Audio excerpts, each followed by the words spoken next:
Hey, how's it going, guys? Hold up here at the portage yard, doing some laundry, and taking advantage of the Wi-Fi here to upload the other video. And I'm just going to take the time to put out this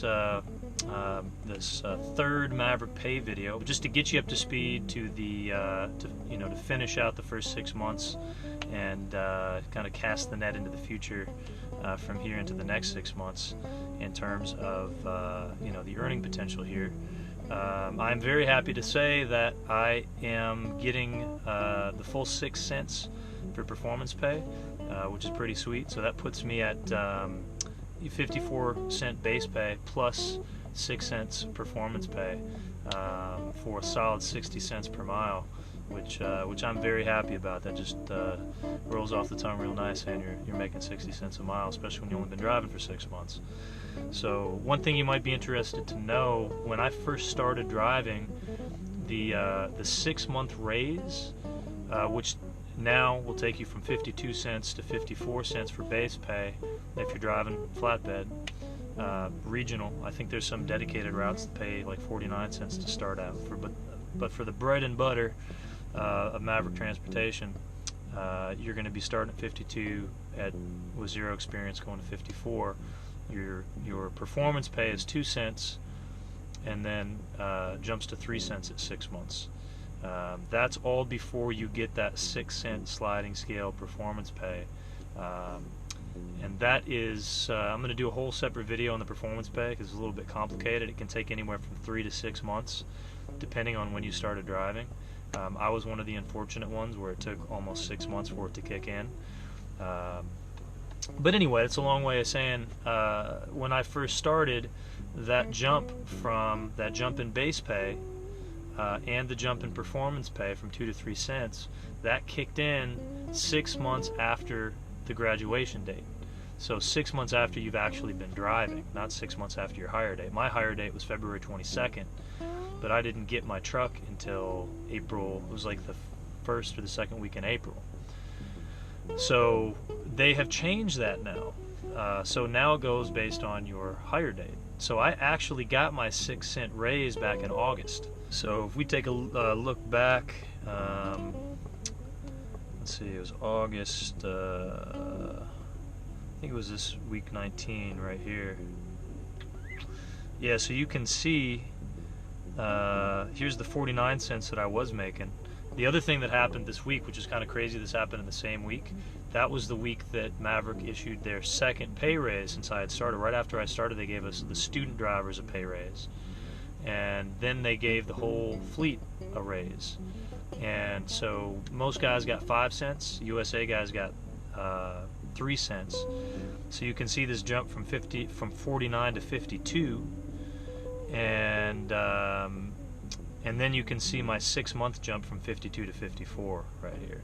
And you can also see that my performance pay is now up at 3 cents, whereas the week before my performance pay was at 2 cents. So that was my 6-month mark from my hire date, but I'm going to take you up to my 6 months of actually driving. And I think we stopped at week 24, I want to say. And I had just driven week 25 but hadn't had the pay stub for it yet. So here's week 25. This closes out the 6 months, 2350, a little bit lower than my average miles, which is 25. We'll be getting there in a second. 2,500 miles. Gross pay 1567, and then my take-home pay down here is 1248. Somebody had a question about the tuition reimbursement, and actually we've gotten some updates on some changes that they've made, which are definitely changes for the better. So when I hired on, the deal was with tuition reimbursement is that they reimburse 100% of your tuition, but they drag it out forever. It's one of the only things that Maverick did like this. Like some of those companies that they'll have like a $10,000 sign-on bonus, but they pay you like $50 a month for the rest of your life. This is kind of set up like that, where you get paid $150 a month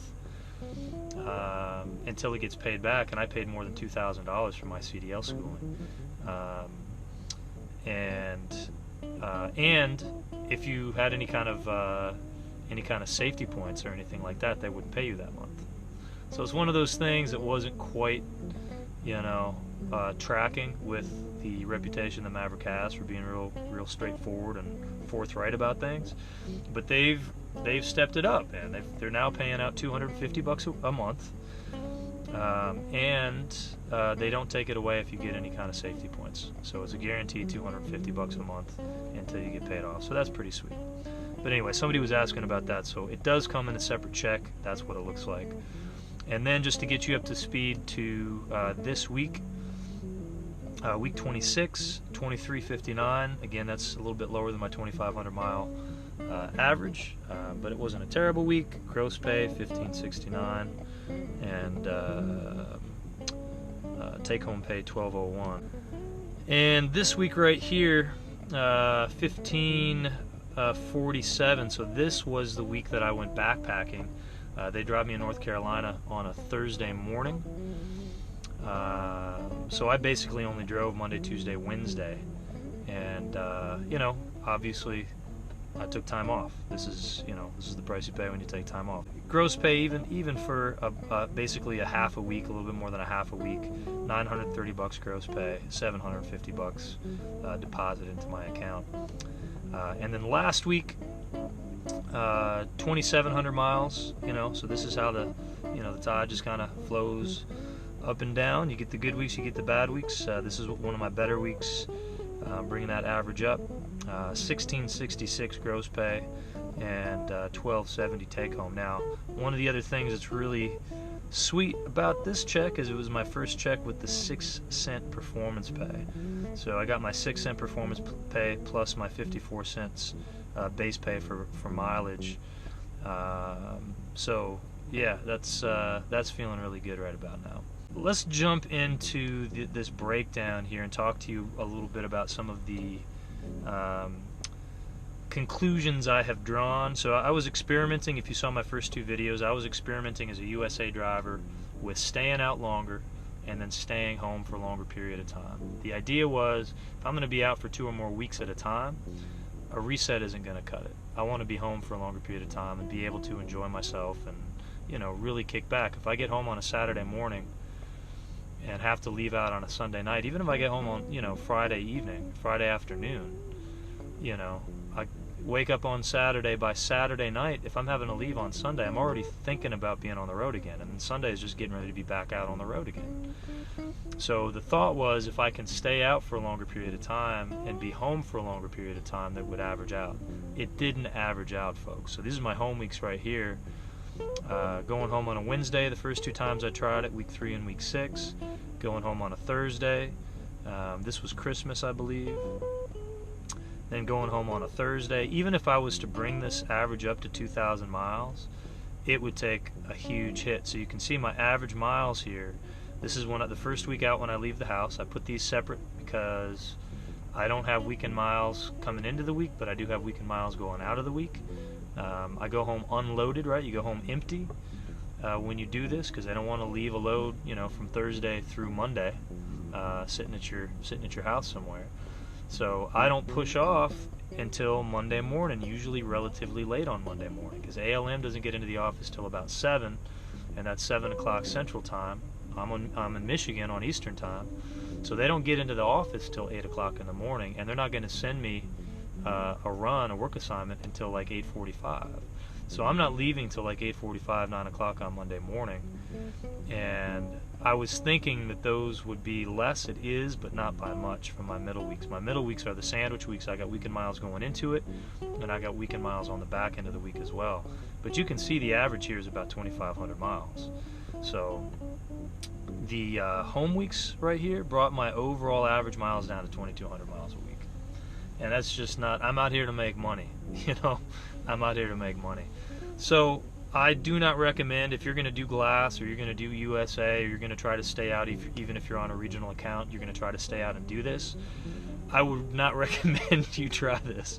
I lost a lot of money doing it. If you don't mind losing the money, obviously it felt good to go home on a Thursday and not have to leave until, really comfortable, relaxed time Monday morning. But if you're out here to make money and really, push it to the limits, it's not going to cut it. So I started thinking about, you know, just what kind of changes I wanted to make, because still being out for 2 weeks and then being home for a reset doesn't sit well with me. So I've actually decided to jump off the USA account and go on to Regional Midwest. So these are the reasons why. So it used to be, when I got hired on as a USA driver, we got paid 2 cents more per mile than the regional guys. And so that's something, right? 2 cents is not much, but it's something. The other idea about being USA is that if you stay out over the weekend, you're going to be getting more miles, right? They can send you wherever they need you to be when you don't have to go home. And so, you know, I think they told us it was like, you know, on average you'll get 200 or 300 more miles a week than regional drivers. That's not proven to be the case. I got a buddy of mine who is running Regional Midwest, and he's getting 2,600 miles on average per week. And I think he's only stayed out one weekend since we started driving.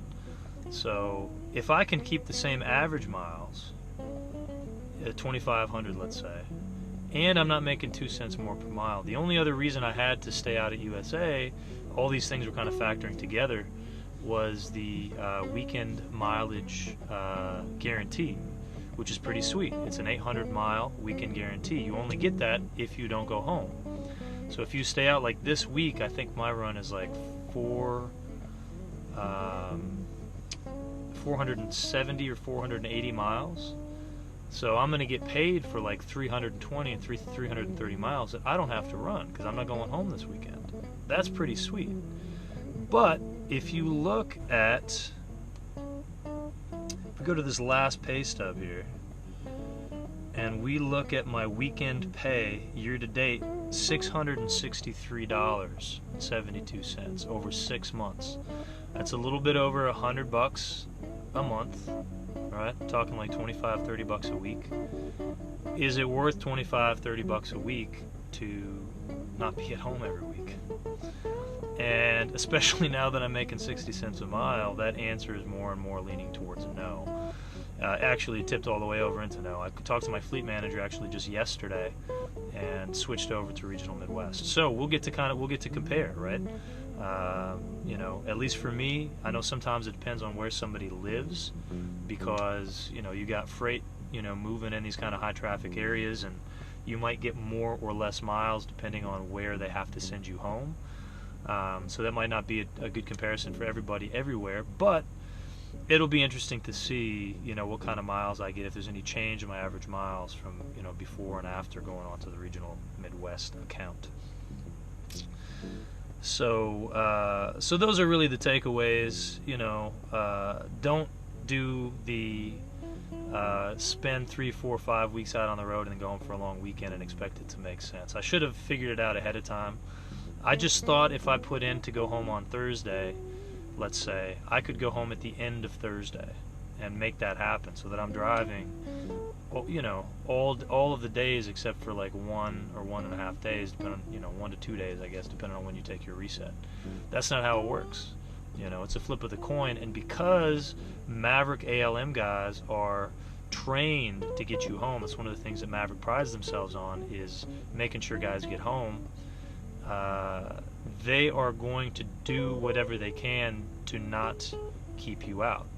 So if you say you want to be home on Thursday, they're going to make sure, which means they're going to get you a little bit too close to home on Wednesday, which means you're going to be all bottled up in there, and you're going to end up going home really early on Thursday. So it just doesn't work out. It just doesn't work out. So yeah, that's where that stands. So let's look at the summaries here and just kind of, you know, go over that one more time in this video.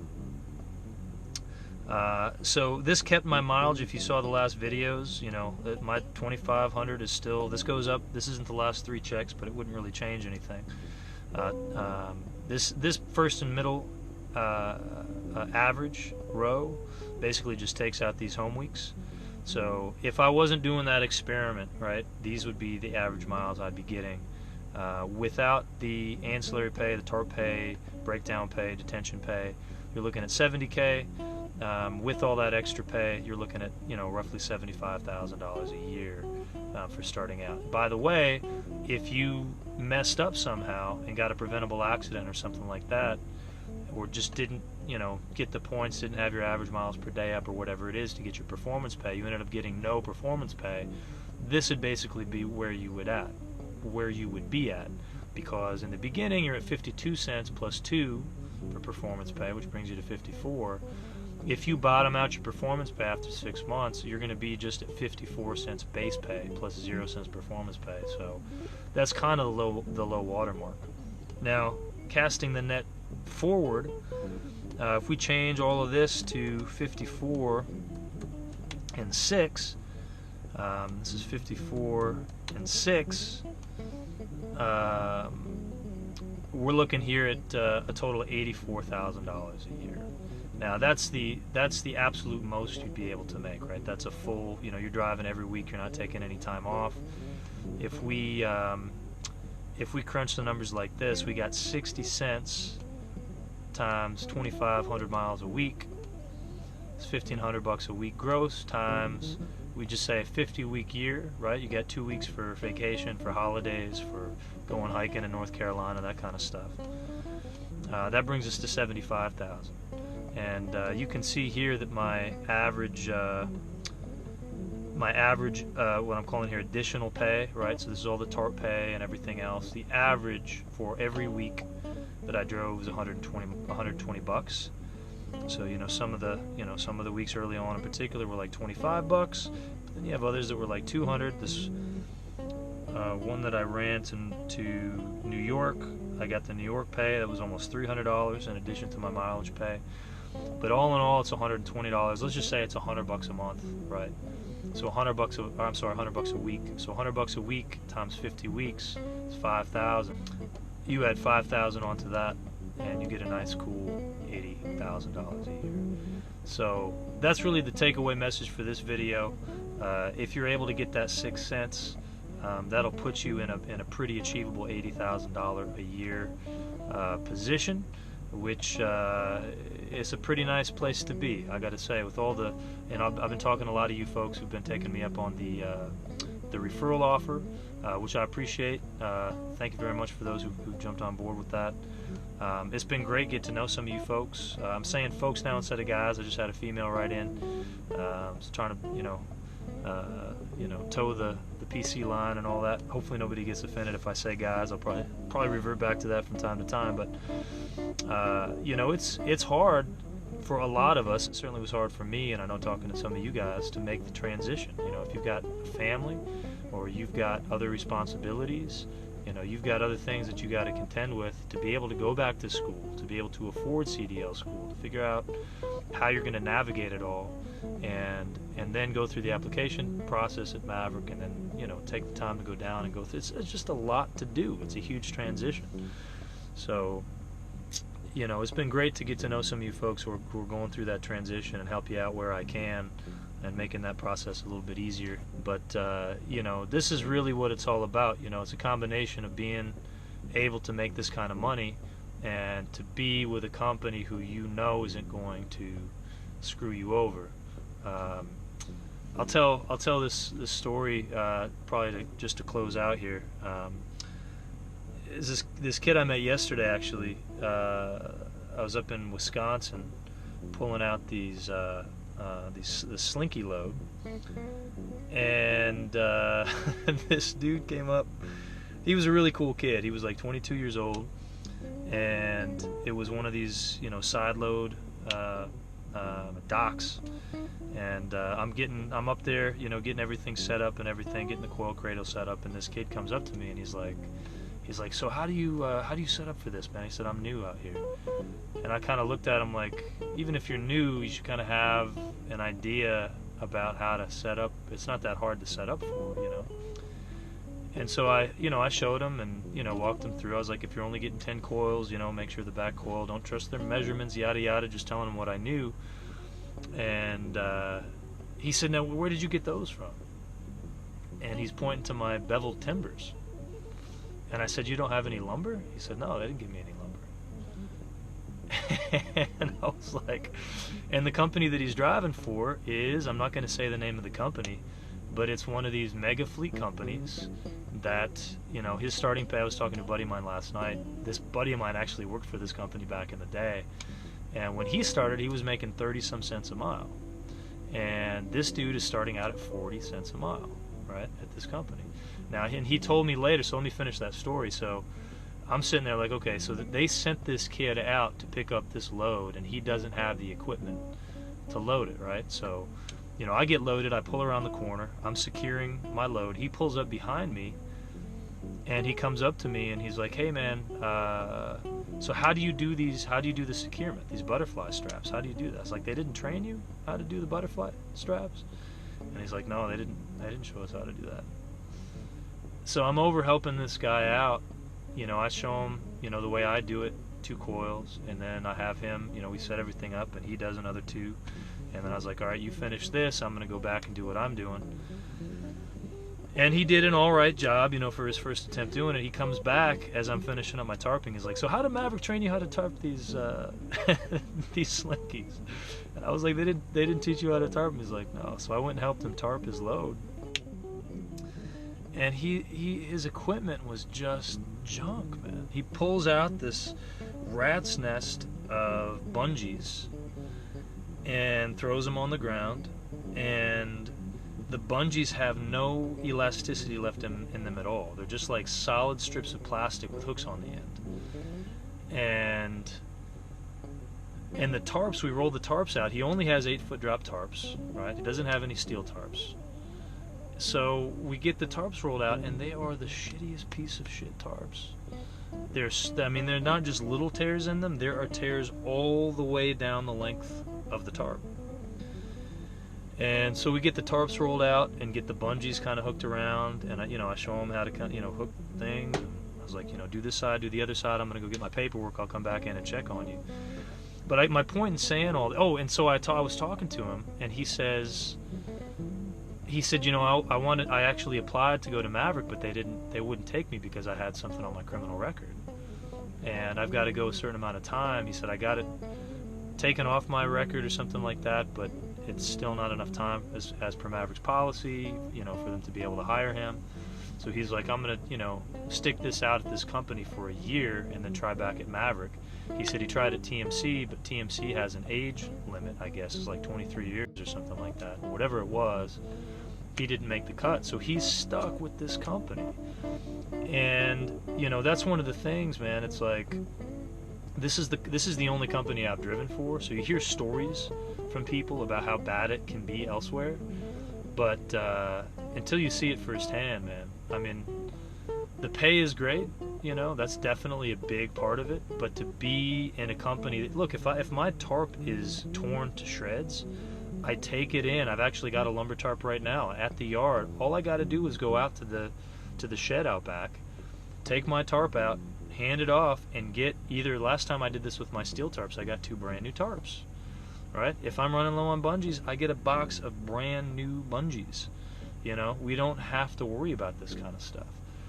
And so, it just makes you count your blessings when you realize that you are with a company that not only pays well, but also takes care of their drivers on the equipment end of things. It can be rough out there, and I think that's one of the reasons. If you look at the national average for truck driver pay, that's one of the reasons. There are many reasons, but that's one of the reasons why that number is so low, is because you got a lot of these companies that are taking the drivers who get a DUI or who have too many accidents or who have too many points for reckless driving or a drug charge or something on their record or something like that. These guys can't drive for a company like Maverick. And so they're unfortunately kind of stuck in these other companies that are going to be paying them 35, 40 cents a mile. And that's just the unfortunate reality. So, I got some advice with one of these recruiters I was talking to at a local company way back when I was looking for driving jobs. And he said, your driver's license is your livelihood. And he said, don't risk it. He said, actually what he told me is don't even drive. He said, if you're at home, don't even drive. Have somebody else drive. And certainly if you go out for a drink or two, just don't drive. Like, don't push it. If something happens to your license, that is your career down the toilet. Alright, so that's about it for this video. I am definitely going to be doing one on the PFP, the pay for performance, because there's lots of moving parts. It's kind of challenging to get your head around. And then also what I've learned, because I experimented a lot with that, as did some of my friends, and so I'll share with you the lessons learned. You know, how do you optimize your driving for getting the most out of the PFP, what to be careful for, how it works, all that kind of stuff. But I think that's it for pay for a while. I might throw out another one at the beginning of the next quarter, something like that, and just do it every few months. But you know, I'll say this in these videos about pay. You know, if you guys are interested in coming on board Maverick, you're going through your interview process. If you're at any point before you've actually stepped through the door for orientation, you can throw me down as a referral. I would really appreciate it if you did so, and I think you'd really appreciate it too, because I cut you in on the referral bonus.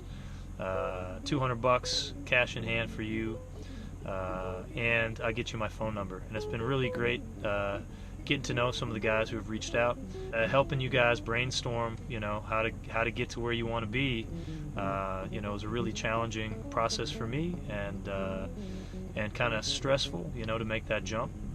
And you know, so it's been really rewarding to be able to talk to some of you guys and, you know, play and assist in whatever small way to you know, to make that transition happen. So so yeah, if I put you down, I mean, I'll put you down on my end through the PeopleNet. You put me down on your application as a referral, and then I'll give you my phone number, and then I'm available pretty much any time, you know, during the day, say Monday through Saturday, if you want to call and ask some questions or something like that.